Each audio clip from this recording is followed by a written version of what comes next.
Buenos días. Eh, Soy el estudiante Saúl Moreira Pluas, representando a la Universidad Agraria del Ecuador, y ahorita les compartiré una de las tantas enfermedades en lo que es ahora el cultivo del cacao. Esta se trata de la Moniliocra perniciosa, conocida como la escoba de bruja en el nombre vulgar, ¿no? En nuestro Ecuador. Este hongo, que es del reino fungi, del Phylum Basidiomycota, tiene una importancia económica y sobre todo aquí en Ecuador, ya que su primera detección fue en el año de 1917, la cual, siendo un país cacautero, tuvo una decaída al 40% debido a este hongo que ataca el cultivo.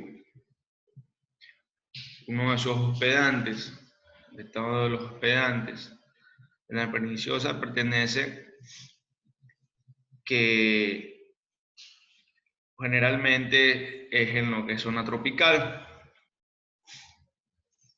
Una zona tropical, y se han distribuido por todo la mayoría del largo de Sudamérica. Entonces, el aspecto biológico que tiene este hongo de la perniciosa causa alteraciones en el balance hormonal del hospedante, como lo que es la hipertrofia y la hiperplasia, así teniendo un tejido negro o una necrosis en el tejido. Las basidiosporas del hongo suelen infectar también a los tejidos meristemáticos, lo cual ocasiona diferentes tipos de síntomas, dependiendo tanto del órgano infectado, como sabemos que son los brotes, botones florales, flores, frutos en desarrollo, y en los meristemos apicales,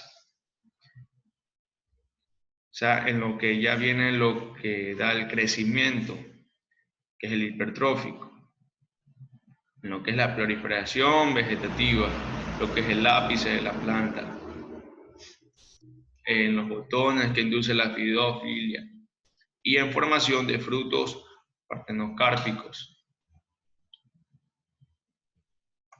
Este patógeno, que es hemibiofrótico, o sea, que quiere decir que tiene tanto morfología de micelio y compartimiento en las fases biofróficas, o sea que es parásita, y necrofítica, que es saprófitica. Las características de crecimiento es micelial, que varían dependiendo del tipo de tejido colonizado y las condiciones del cultivo in vitro. En este caso, en el cacao, es de tipo toruloso, cuando al medio de cultivo se adicionan trozos de tejido, y sin embargo, cuando el tejido se aventaja y muere, el hábito de crecimiento del hongo cambia. Presenta un rápido crecimiento y es tipo de filiforme. Bien, para el ciclo de vida, la infección provocada por las basidosporas, como estamos viendo,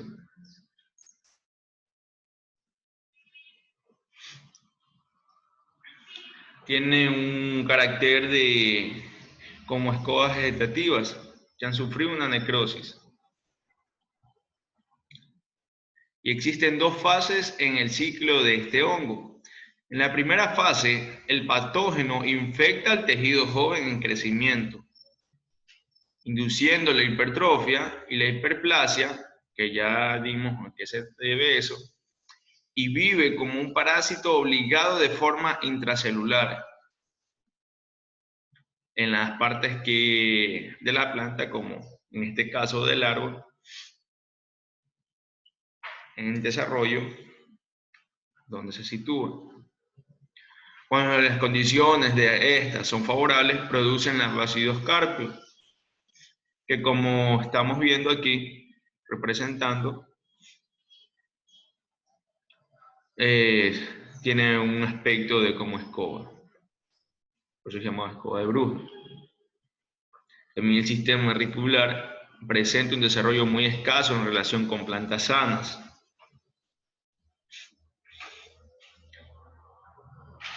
Aquí vemos, identificamos cuando la planta ya ha sido atacada desde raíz. En el proceso de infección en los tejidos jóvenes. Estos inician cuando los tubos germinativos o las basidiosporas penetran a través de las estomas o directamente atravesando la epidermis. Después de la penetración, las hifas del hongo colinizan intercelularmente al tejido. Aquí, como estamos viendo, una planta de desarrollo en vivero o que se está preparando para una siembra en suelo perenne ha sido contagiada por este hongo. En los brotes vegetativos, la dominancia apical se pierde y causa el desequilibrio en las yemas axilares, generando brotes laterales, producen síntomas de escoba de bruja en cacao.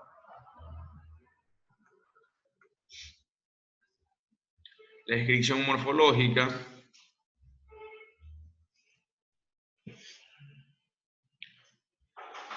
tiene un pileo de color rojo, carmesí, generalmente frágil.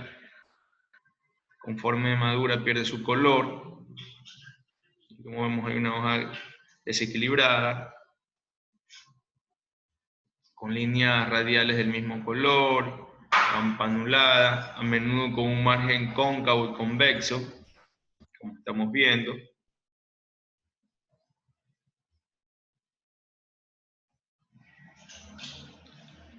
El que es escoba de látigo, el eje de brote aparece hipertrofiado, siendo más ancho en la base, adelgazándose hacia el ápice. Las yemas axilares no se desarrollan. La infección puede progresar hacia abajo hasta la hoja subsiguiente. Podemos ver en el extremo los brotes pueden observarse vestigios de las estructuras florales en los botones.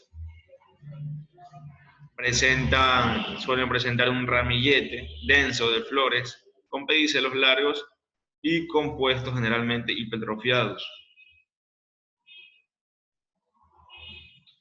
Las flores aquí, en este caso individuales, pueden desarrollar frutos plenotocárpicos y redondeados en forma de fresa o chirimoya. Como podemos visualizar aquí en las imágenes, presentando así lesiones de aspecto aquilintranoso, ya sea sobre el surco o sobre el lomo, casi siempre rodeadas de una zona amarilla.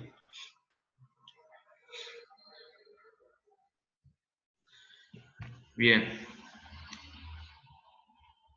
así llegando hasta lo que es el fruto, como vimos en la imagen anterior, a partir de la lesión necrótica principal, que suele ser de color oscuro, vemos que hay un perdimiento sobre toda la superficie del fruto entremezclado con las zonas amarillas. Ya el síntoma en el fruto, cuando ya la planta sabe estar son jóvenes a partir de 3 meses de edad, y comienza su etapa adulta de la floración, que ya viene a los 9 meses por ahí. Los frutos maduros pueden desarrollar una mancha de color negro y es de borde irregular, oscura, se va secando, los hongos se van intersectando Generalmente las almendras afectadas adhieren a la cáscara y no son aprovechadas debido a que producen una masa de consistencia muy dura. El síntoma se conoce como mazorca de piedra. También estas almendras se pudren dentro de la mazorca y no pueden aprovecharse, ¿no? Las semillas se desintegran formando una masa gelatinosa, conocida como licuefacción de las almendras.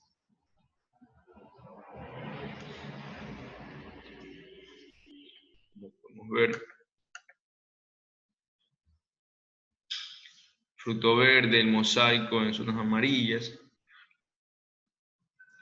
los puntos necrótidos, corteza de las semillas, el mucílago sólido en la parte periférica y de color marrón oscuro,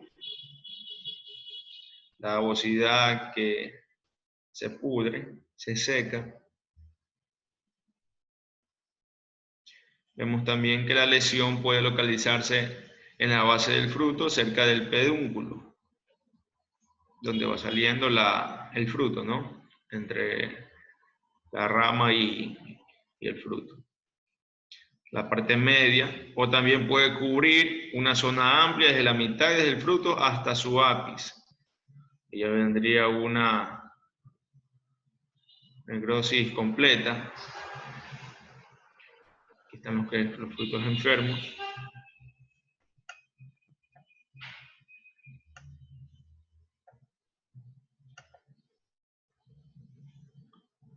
Aquí está. Esto se forma, escorbas secas, hojas de la muertos después de un largo periodo y descomposición y ablandamiento. Esto ya está en su totalidad 100% proliferado, este hongo en lo que es la situación del fruto.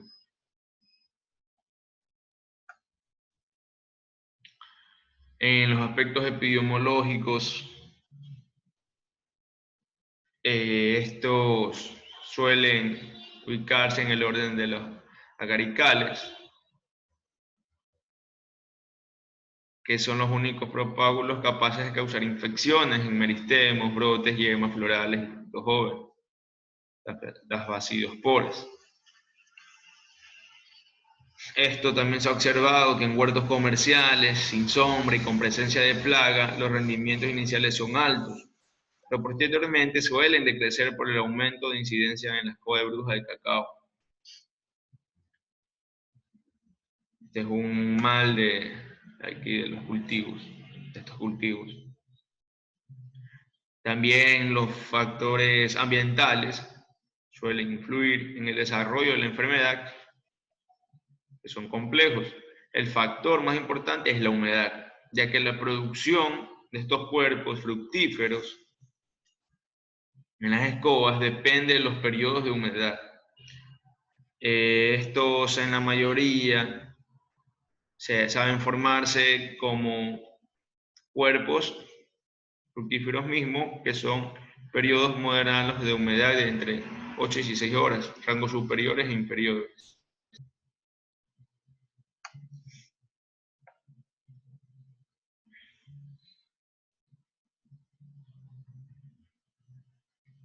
Aquí estamos viendo, visualizando el ciclo que inoculan estos hongos y formando subácidos carpos transcurriendo en 180 días.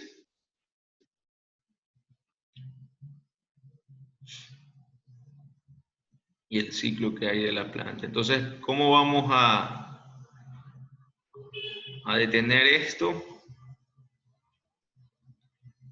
Empezando directamente desde el vivero, una desinfección de estos semilleros, estas plancas, una solarización de estos suelos, sustratos para este tipo de árbol frutal, con las respectivas materiales y podas en desinfección. Vamos de ahí a que tenga una buena aireación, una poda técnica especializada, fundamentada fuertemente en este estudio, en esta técnica, ya que así lograremos evitar no solamente este hongo, sino otras enfermedades que suelen, tanto por la humedad extensa y la concentración de follaje, van formando hospederos o hábitats para esta clase de enfermedades, ¿no? Para estos hongos, en que en su dispersión saben permanecer en hipocótilo de una semilla sin germinar, por eso es importante la desinfección. Y también se ha demostrado que las basidosporas pueden ser dispersadas por el agua de lluvia cuando entra en contacto con las partes bajas de ramas y troncos de árboles enfermos. Entonces, si tenemos árboles enfermos, podemos evitar antes que se comiencen a proliferar en el fruto, cuando estas escobitas de bruja comienzan a propagar, quemar, cortar y quemar, o esta rama, o hacer plantas trampas, y por así mismo en un control cultural y manejo agronómico, llevar a su baja población, ¿no? En su incidencia, estas vainas de cacao infectadas con la perniciosa, como la Hymenoptera perniciosa, pueden contener semillas enfermas y también suelen ser fuente potencial de inocuo. Sin embargo, estas semillas provenientes de vainas de frutos enfermos mueren o no son viables. Entonces ya vimos cómo podemos diagnosticarlos, sobre todo por este hongo. Las medidas fitosanitarias que hay que tomar.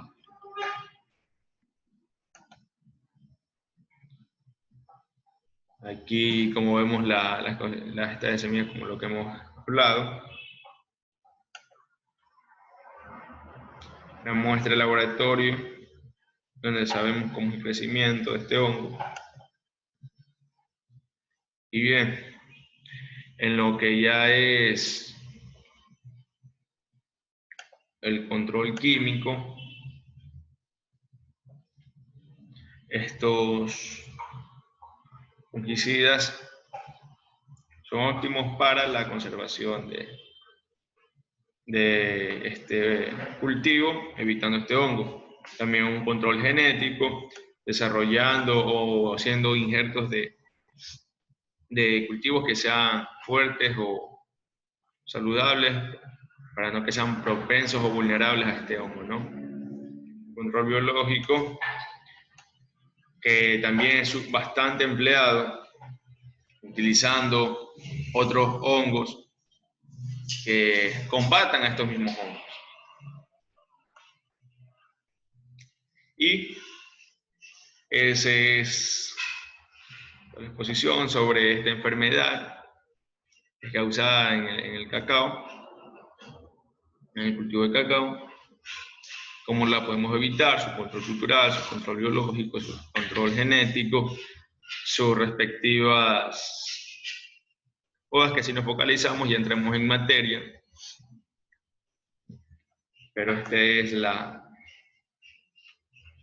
situación con la escoba de bruja.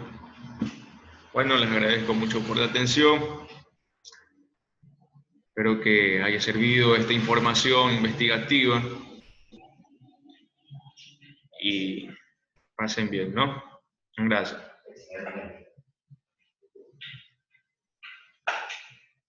Muy bien. Sabes expresarte.